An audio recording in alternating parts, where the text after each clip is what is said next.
증거 중보 기도와 깨진 돌판, 이라는 제목으로 말씀을 드립니다.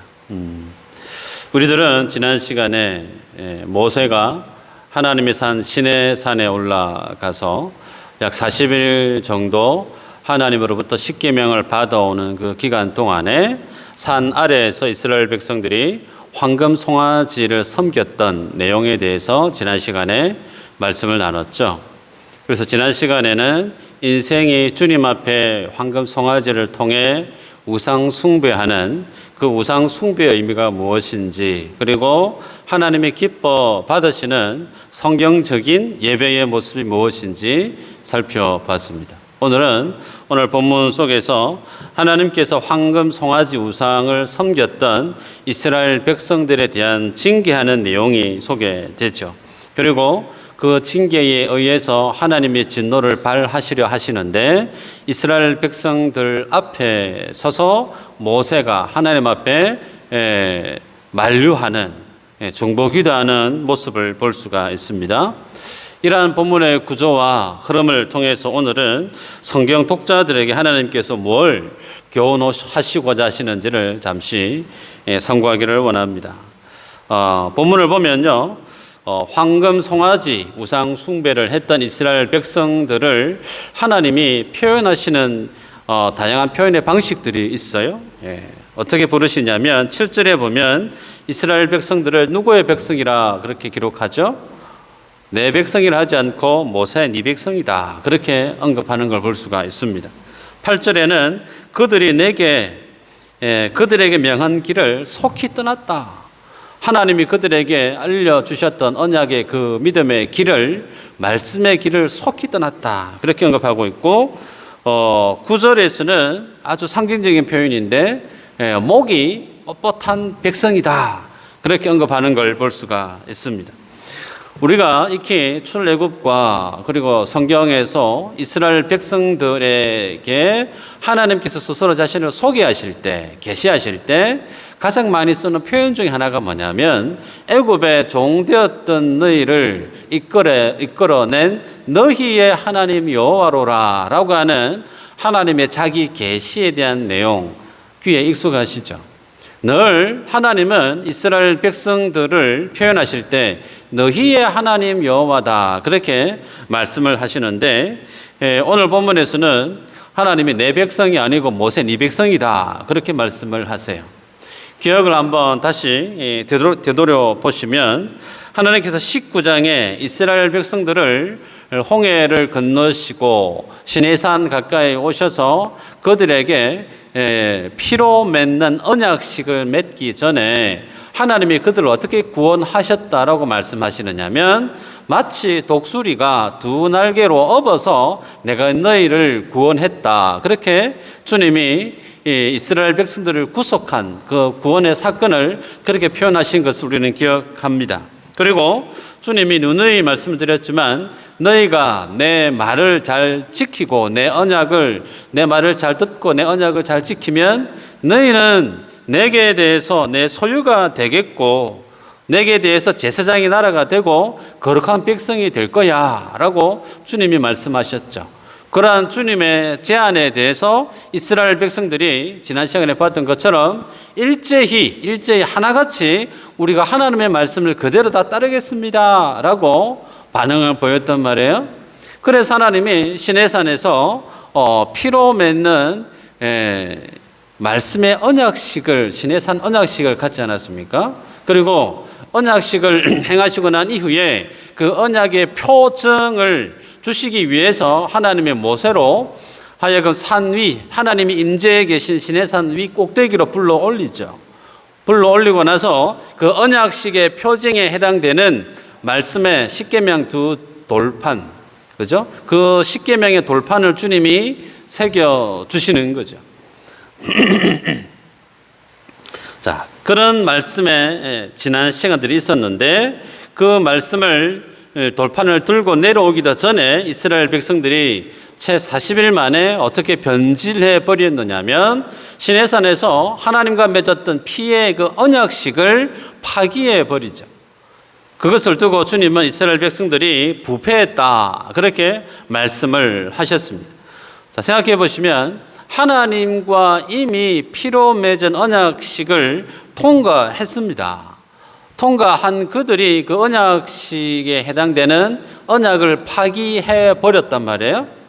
그런 그들의 내면을 두고 하나님이 목이 뻣뻣한 백성이다, 부패했다. 그래서 하나님이 저들은 진멸당해야 마땅하다라고 주님이 그들의 행위에 대해서 오늘 하나님의 계획들을 모세에게 쭉 설명하는 걸 볼 수가 있습니다. 그 앞에 오늘 모세는 하나님 그러시면 안 됩니다, 가로막고 주님 앞에 만류하는 중보기도를 하는 모세의 모습을 볼 수가 있어요. 자, 모세는 어떻게 하나님 앞에 중보기도의 자세로 나아가는가? 11절에 보면 11절 12절에 보면 하나님은 분명히 이스라엘 백성을 모세는 이 백성이다 라고 언급하셨지만, 모세는 11절 12절에 보면 하나님의 자기 백성이라는 표현을 써요. 그리고 이스라엘을 나의 백성이 아닌 주의 백성이라는 표현을 쓰고 있습니다. 그리고 말씀을 쭉 보면 여호와의 큰 권능과 강한 손으로 애굽 땅에서 구원해낸 자기의 백성을 광야에서 죽이시겠습니까? 그렇게 하면 온 천하가 여호와 하나님은 악한 신으로 드러날 수밖에 없는데, 주님 아브라함과 이삭과 야곱과 맺었던 그 언약을 기억하시고 주님 저들을 용서해 달라고, 저들을 진멸시키지 말아 달라고 간구하는 모세의 모습을 볼 수가 있습니다. 그럼 모세의 1차 중보 기도의 결과가 어떻게 드러나냐면 14절에 보면 여호와께서 뜻을 돌이키사 말씀하신 화를 그 백성에게 내리지 아니하시니라 그랬단 말이에요. 이게 오늘 읽었던 우리가 본문의 주된 내용인데, 자, 오늘 본문의 말씀을 보면 모세의 중보 기도를 통해서 이스라엘 백성들이 하나님으로부터 받게 될 그 하나님의 진노, 그 하나님의 심판이 넘어간 것처럼 표면적으로는 보인단 말이에요. 이런 어떤 본문의 구조, 마치 14절에서 하나님께서 모세의 기도를 통해서 하나님이 뜻을 돌이키셨더라라고 하는 이 표현 때문에 성경을 말씀을 보는 혹자들은 성도가 하나님 앞에 간절히 부르짖으면 하나님이 뜻을 돌이키신다, 성도의 센 기도가 있으면 하나님은 그 계획을 처리하시는 분이시다, 그렇게 생각하시는 분들도 교회 안에 실제로 있습니다. 자, 정말 그럴까?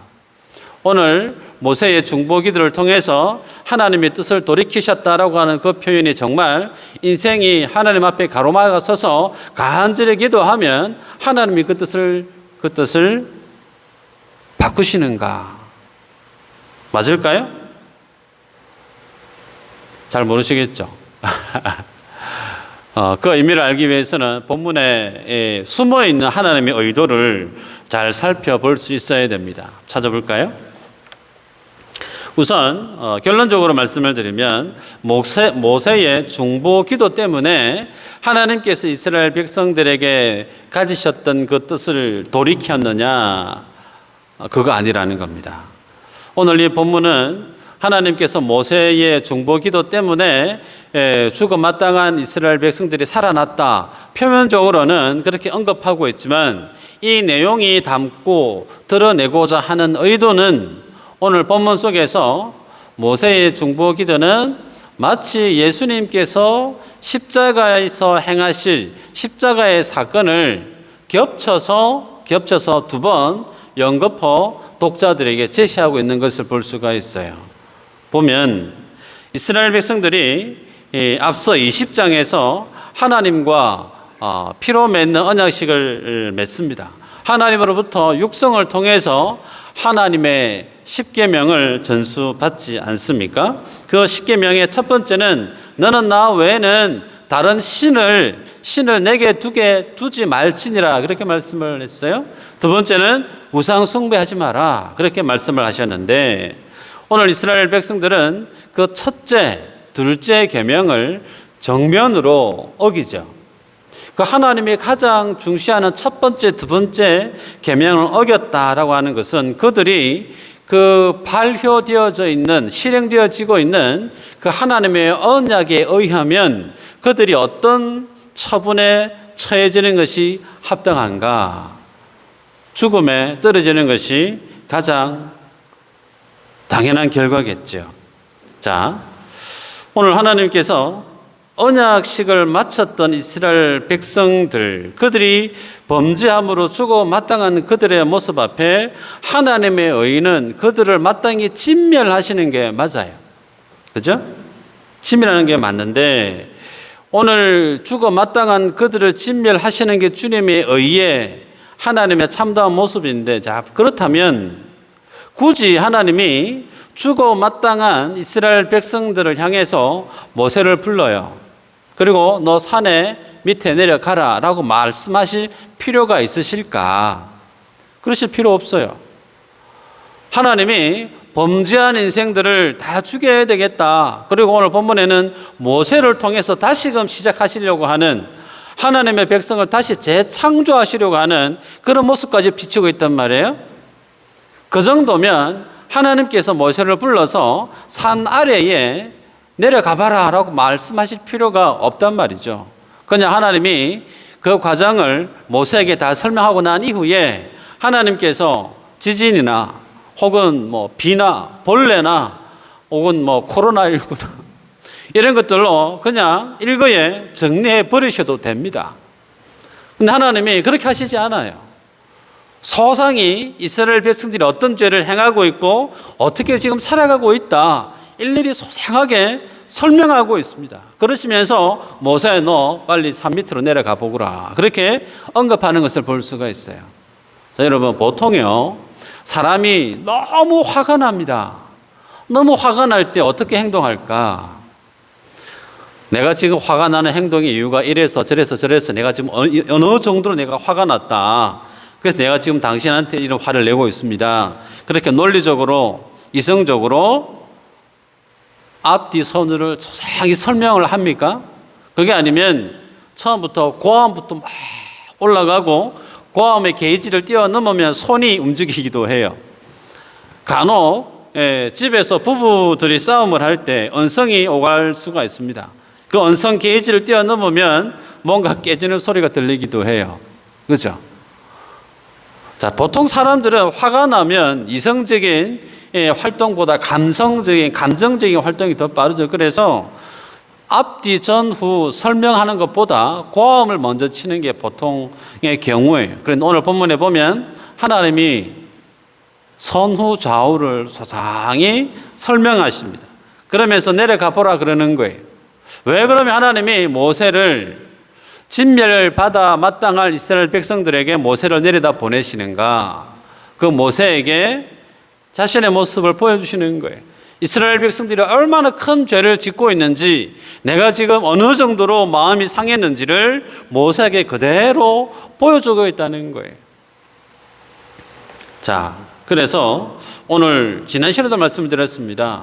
하나님께서 앞전에 30장 전후로 해서 하나님께서 성막 제작에 대한 말씀을 쭉 해오실 때 그들이 오늘 본문에 있는 32장에 있는 황금 송아지 우상 숭배에 대한 죄질 그들의 모습을 하나님이 몰라서 모른 채 성막 제작에 대한 말씀을 주셨을까?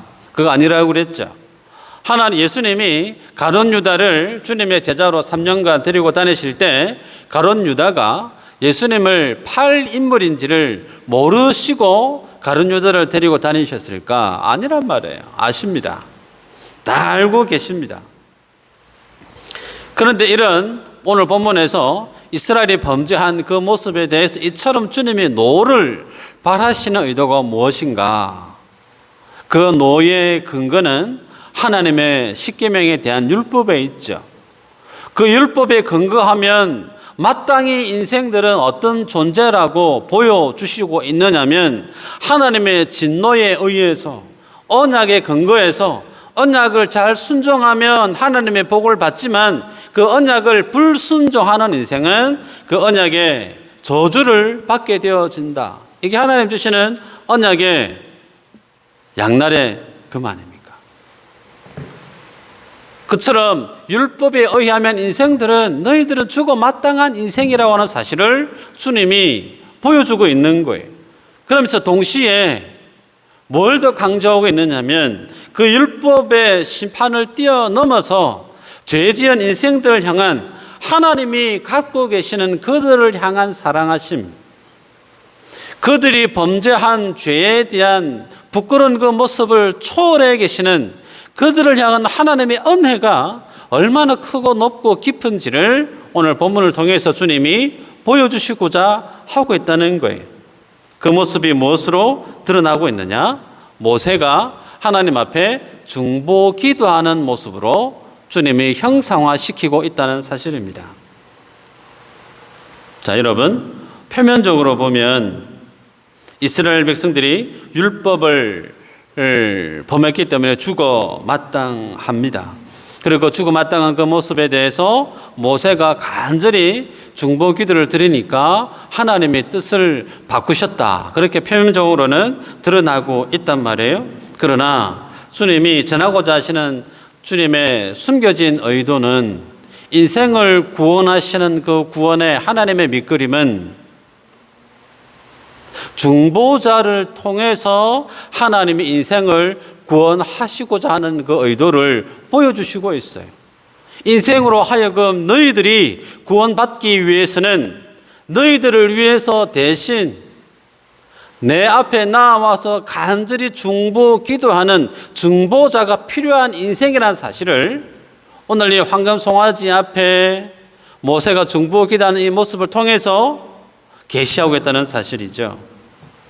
실제로 오늘 본문에서 이스라엘 백성들이 황금 송아지 우상 숭배를 통해서 죽어나간 인생이 몇 명일까요? 안 읽었지만 쭉 읽어 나가보시면 3,000명 정도 됩니다. 모세 앞에 레위 지파가 나아가서 직접 그들이 가장 앞장서서 황금 송아지 앞에서 광란의 예배를 드렸던 3,000명이 넘는 사람들을 다 정리해 버립니다. 그러나 광란에 우상 숭배를 했던 그들만 하나님 앞에 죽을 죄를 지은 인생들일까? 그렇지 않습니다. 32장 안 읽었지만 30절 이후로 보면 모세가 이렇게 얘기하죠. 너희가 큰 죄를 범하였도다. 내가 이제 여호와께로 올라가노니 혹 너희를 위하여 속죄가 될까 하노라. 너희가 큰 죄를 범했다는 거예요. 3,000명만 죄를 짓고 너희들은 죄 짓지 않았다가 아니라 모든 사람들이 다 죄를 지었다는 거예요. 이를 두고 모세가 32장 30절 이후로 보면 2차 하나님 앞에 중보 기도하는 모습을 볼 수가 있습니다. 그 기도의 모습을 보면 참 감동이 되죠. 생명책에 자신의 이름을 걸고 기도하죠. 저들을 용서해 주시지 않으시면 생명책에 내 이름을 지워달라고 자신을 내던지는 그런 기도를 통해서 이스라엘 백성들을 하나님의 진노 속에서 구원해 내고자 하는 모세의 중보 기도의 모습을 볼 수가 있습니다. 이 모습이 왜 예수님의 십자가 사건에 대한 모형으로 볼 수가 있는가? 죄인을 위해서 자신의 생명을 내걸고 기도했던 이가 오늘 본문의 모세이지만 그 본문의 모세의 기도는 누구를 드러내고 있는 예표냐면 예수님의 십자가 사역을 그대로 예표하고 있죠. 마지막 기도의 동산에 올라가서 주님이 기도하실 때 땀방울이 떨어지는데 뭐가 같았다고요? 핏방울 같았더라. 주여 아버지 이 잔을 내게서 비켜가게 해달라고. 그러나 아버지 뜻대로 되게 해달라고. 죄인을 구원해내기 위해서 온전히 자신을 내던졌던 이가 누구냐? 예수 그리스도란 말입니다. 그래서 오늘 모세의 기도는 중보자 대신 예수님의 모습을 그대로 반영하고 있음을 볼 수가 있습니다. 때문에 오늘 본문에 보면 하나님은 겉으로는 이스라엘 백성들이 부패했다. 저들이 진멸당해야 된다. 내 백성이 아닌 모세, 네 백성이다. 그리고 그들은 정말 목이 뻣뻣한 백성이다. 그러면서 모세에게 범죄한 이스라엘 백성들에 대한 하나님의 상한 마음을 쭉 설명하고 보여주고 있습니다. 그러나 주님의 그 본심은 그들이 죄악 중에 심판받아서 죽어 그 죽음의 사망에 떨어지는 것이 아님을 보여주고 있죠.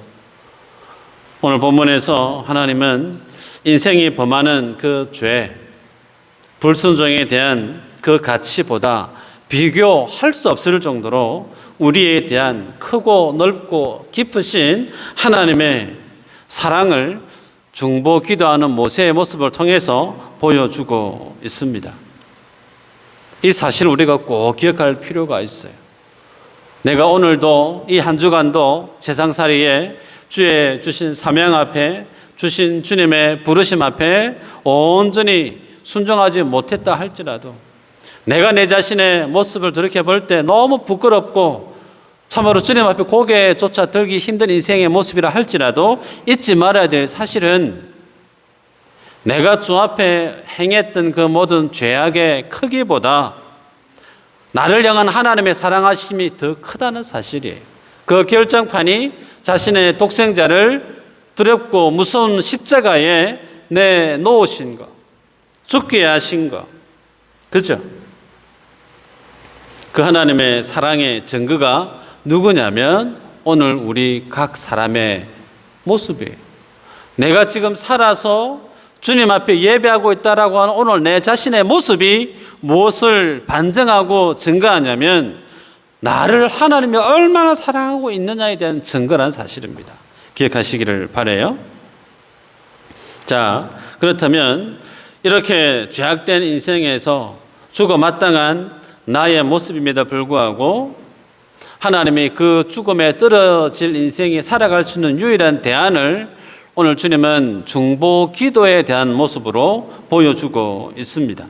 자신의 생명을 포기하듯 인생을 구원해 내시는 중보 기도자의 이 자격의 모습을 주님이 보여주시고 있어요. 그래서 마치 산 위에서 이스라엘 백성들이 범죄했다, 니 내려가 보거라 라고 모세를 산 밑에 내려보내는 것처럼 그들을 구원해내기 위해서 주님이 모세를 산 아래로 보내시는 것처럼 오늘 하나님은 세상의 인생들을 구원하시기 위해서 하나님의 보좌 위에 계셨던 성자 하나님을 세상 죄를 지고 가는 하나의 어린 양의 모습으로 이 땅에 내려보내셨다는 말씀이죠. 그러면서 모세가 기도하기를 하나님, 저들을 위해서 하나님이 아브라함과 야곱과 모세를 부르지 않았습니까? 하나님이 애굽에서 구원한 저들을 광야에서 죽게 하시면 하나님은 악한 신으로 드러나지 않습니까? 이스라엘 백성들을 구속하셔야 될 당위성을 어디에서 찾고 있느냐면 하나님이 말씀하셨던 언약과 하나님의 영광 때문에 하나님은 저들을 구원하셔야 됩니다. 저들을 용서해 주셔야 됩니다. 그렇게 기도하는 것을 볼 수가 있죠.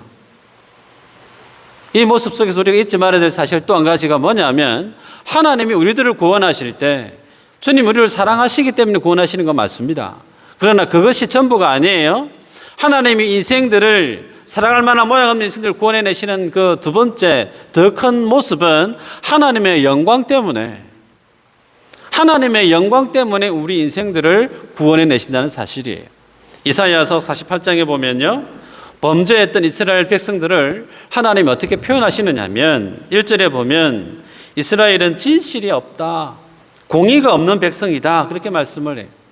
그리고 그들은 완고하고 내 목은 쇠의 힘줄이요 내 이마는 못이다, 그렇게 말씀하시고 8절에서는 더 심하게 모태에서부터 네가 배역한 자라 불린 줄을 내가 알았다.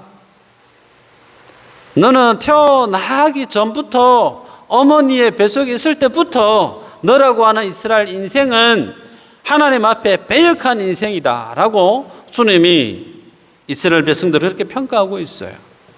그런 그들을 향해서 주님이 마땅히 죽어 없애야 되는 게 맞는데 주님이 어떻게 행하시겠다 말씀하시느냐면 주님이 9절에서 내 이름을 위하여 내가 노하기를 더디할 것이며, 누구 이름 때문에요? 예수님 이름 때문에. 하나님의 이름 때문에 내 영광을 위하여 내가 참고 하나님의 영광 때문에 하나님의 말씀에 의해서 바로 정리정돈 들어가야 되는데 주님이 그 하나님의 영광 때문에 우리를 참는데요. 너를 멸절하지 아니하리라. 11절은요 정확하게 다시금 재차 강조합니다. 나는 나를 위하여 이를 이룰 것이라. 어찌 내 이름을 욕되게 하리요? 내 영광을 다른 자에게 주지 아니하리라. 하나님은 하나님을 위하신다 말씀하고 있어요. 하나님의 영광을 위해서 인생들을 죽이지 않겠다라는 거예요. 그들이 범죄하고 배역하고 넘어지고 수없이 주님의 마음에 가슴에 대못을 박는 나쁜 일을 행한다 할지라도 하나님은 하나님의 영광 때문에 그 하나님의 이름 때문에 인생을 구원해 내시겠다 그렇게 말씀하고 있습니다. 그러기에 주의 백성된 인생은 우리들은 주님 앞에 무엇을 증거하는 삶이냐면 하나님의 영광이 깃들어 있는 존재가 누구라고요? 구원받은 성도예요. 기억하시길 바랍니다. 그냥 나는 나로 왔다가 가는 나로서 존재하는 인생이 아니고 내 삶에 대해서 나에 대해서 무엇이 드리워져 있느냐면 하나님의 영광이 드리워져 있는 존재라는 사실을 성경 우리에게 말씀합니다. 그리고 나의 구원은 무엇과 직결되어 있느냐면 하나님의 영광과 직결되어 있다라는 거예요.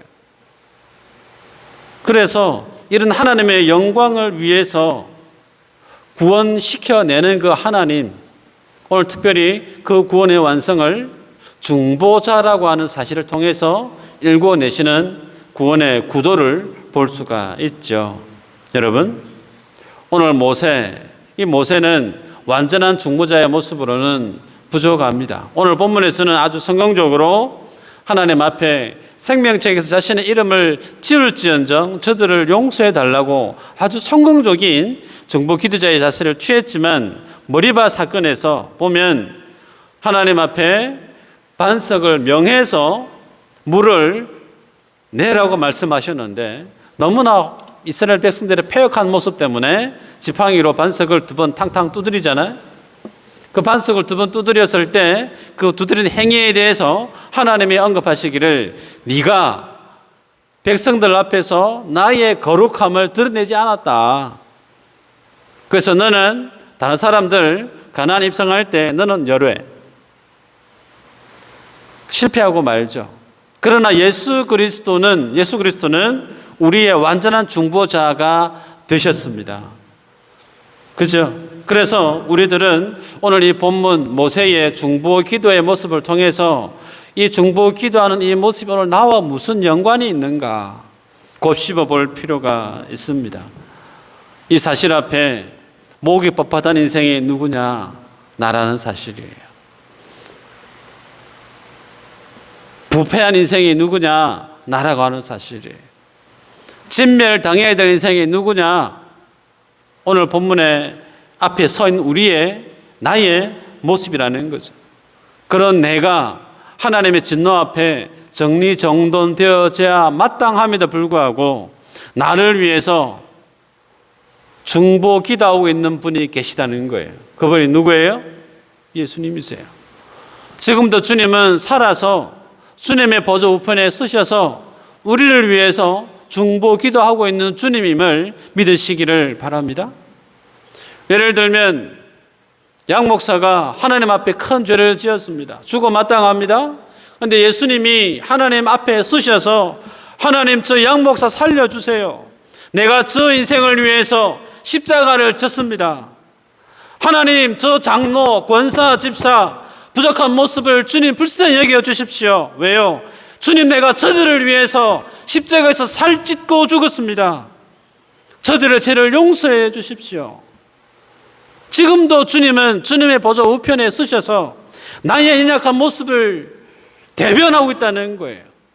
내가 살아있다는 것 자체가 지금도 주님이 하나님 보좌 앞에 서셔서 매일매일 쓰러지고 넘어지는 나의 허물에 대해서 주님이 간절히 십자가의 사건을 두고 주님의 죽으심의 사건을 두고 기도하고 있다는 사실이에요.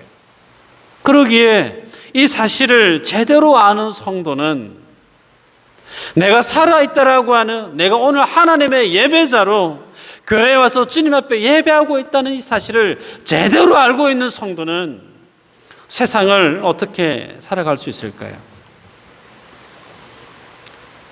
겸손할 수밖에 없습니다. 겸손할 수밖에 없어요. 주님, 내가 과거에 이런 헌신을 했어요? 이런 충성을 했어요? 자랑할 수 있을까요? 나는 그것보다 더 수많은 허물들을 주님 앞에 행하고 살아낸 인생이기에 주여, 내가 죽어 마땅합니다.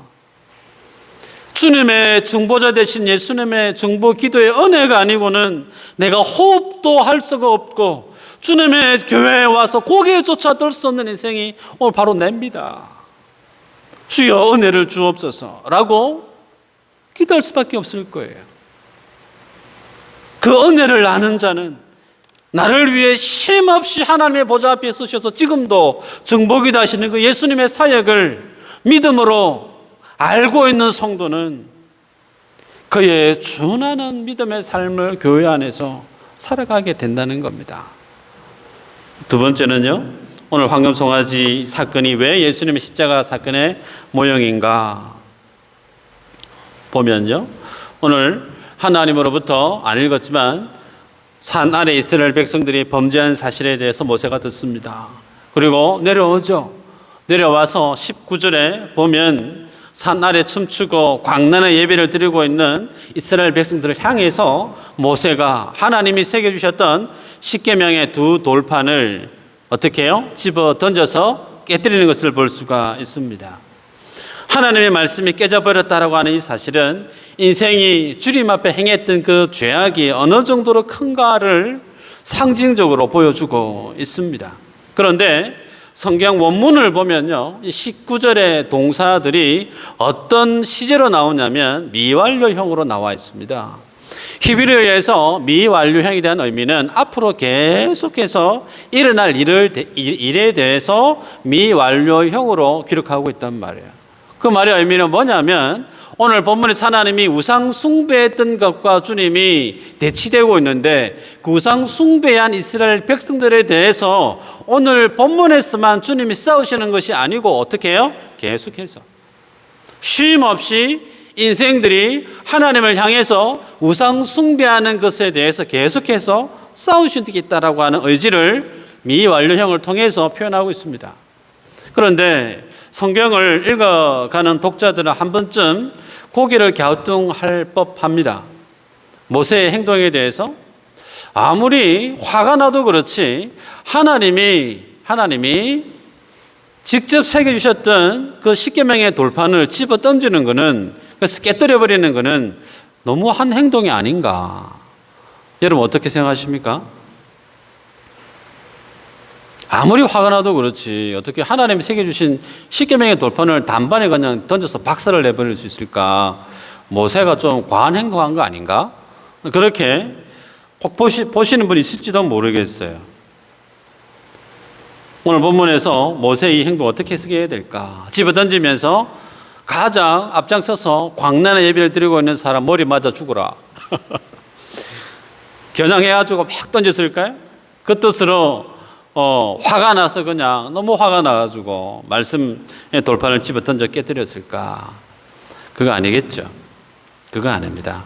오늘 본문에서 십계명의 돌판을 던진 이유는 언약식과 직접적으로 관계가 있어요. 시내산 20장에서 이스라엘 백성들이 하나님과 언약을 맺었단 말이에요. 그 언약을 맺고 40일이 지나고 나서 언약식을 상징하는 표정하는 돌판을 들고 내려오는 중에 있는데 이미 그 언약이 이스라엘 백성들과 맺어졌단 말이에요. 그러면 첫째, 둘째 계명을 범한 이스라엘 백성들이 그 말씀에 대해서 그대로 적용을 하면 어떻게 되죠? 다 죽어야 마땅하죠.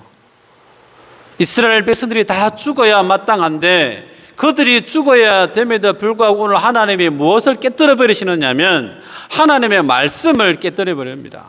죄는 인생이 범했는데 그 죄에 대한 책임을 누가 지느냐면 하나님의 말씀이 그 죄에 대한 값을 지불하고 있는 것을 보게 됩니다. 여러분, 죄 문제를 해결하기 위해서 주님이 오늘 모세를 통해서 이 십계명의 돌판을 깨뜨린 것, 이것은 오신 예수님의 십자가 사건을 그대로 예표하고 있어요. 요한복음에서 예수님을 어떻게 소개합니까? 태초에 말씀이 계시니라. 이 말씀이 하나님과 함께 계셨으니 이 말씀은 곧 하나님이시라.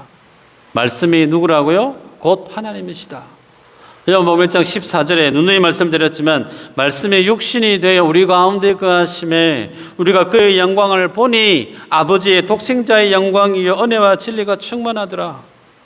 말씀이 육신이 되어 우리 가운데 거하심에 누구예요? 예수님이에요.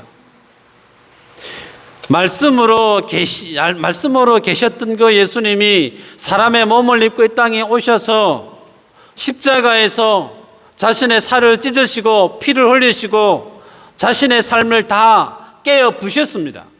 그 결과가 인생이 구원받을 수 있는 하나님의 구속의 대로가 열려지게 되었죠. 그런 예수님이 십자가의 사건에 대한 자기의 깨어짐, 자신의 부서짐, 자신의 죽으심을 오늘 모세는 무엇으로 형상화시키고 있느냐면 하나님의 말씀이 박살이 나는 것으로, 깨져버리는 것으로 보여주고 있습니다. 그리고 난 이후에 모세가 어떻게 행동하느냐면 깨어진 그 말씀 앞에서 황금 송아지를 다 가루로 만들어 버리죠. 그리고 그걸 물에 타서 이스라엘 백성들에게 먹입니다. 이 행동 속에는 다양한 의미가 있을 수 있겠지만 표면적으로는 무슨 의미가 가장 부각되어지느냐면 너희들 안에 뭐가 있다는 거예요? 인생들 마음속에, 인생들 속에는 황금 송아지 우상이 있다는 거예요.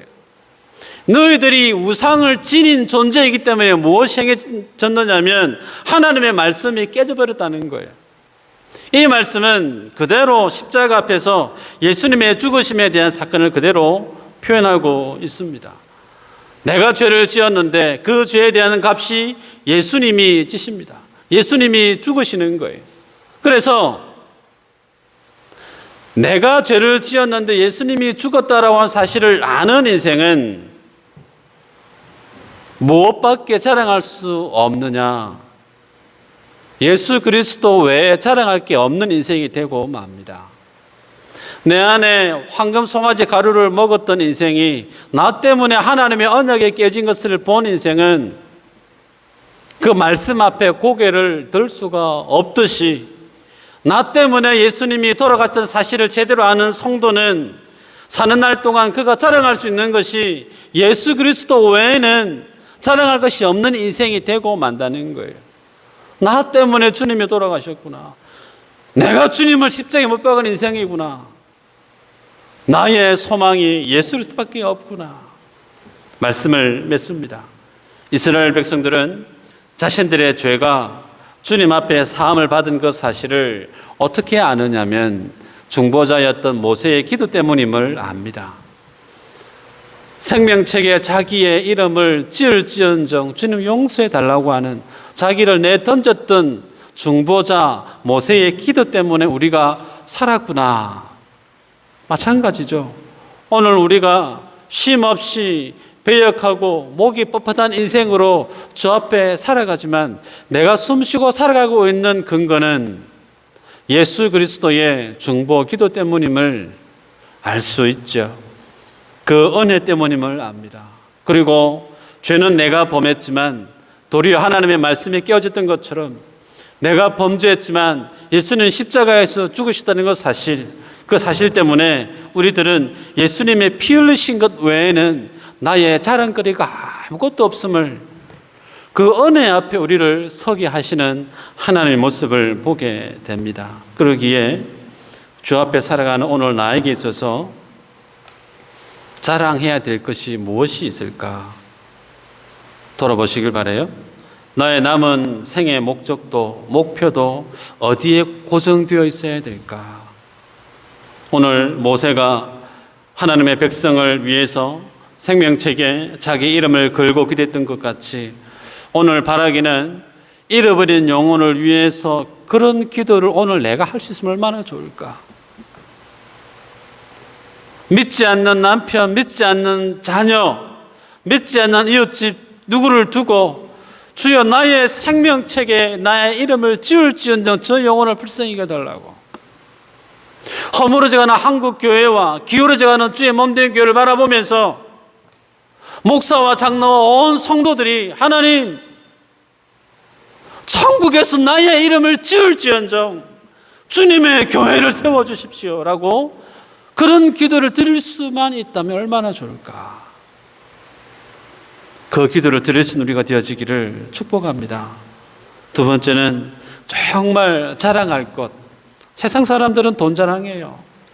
세상 사람들은 지위를 자랑하고 권세를 자랑하지만 오늘 내가 정말 자랑할 것은 내 입술에서 드러날 자랑, 예수 그리스도 외에 자랑할 것이 아무것도 없는 자기의 내면을 발견할 수 있으면 정말 좋겠다 싶습니다. 내 안에 예수님의 죽으심, 내 안에 예수님의 부활하심, 그 하나님의 나라보다 또 다른 것을 자랑할 것이 전혀 없는 예수로만 충만한 우리들의 믿음의 삶이었으면 정말 좋겠다. 그래서 그런 마음으로 예배하는 자를 주님의 찾으시는데 그 주님의 찾으시는 예배자가 오늘 저와 여러분의 길을 주의 이름으로 축복합니다.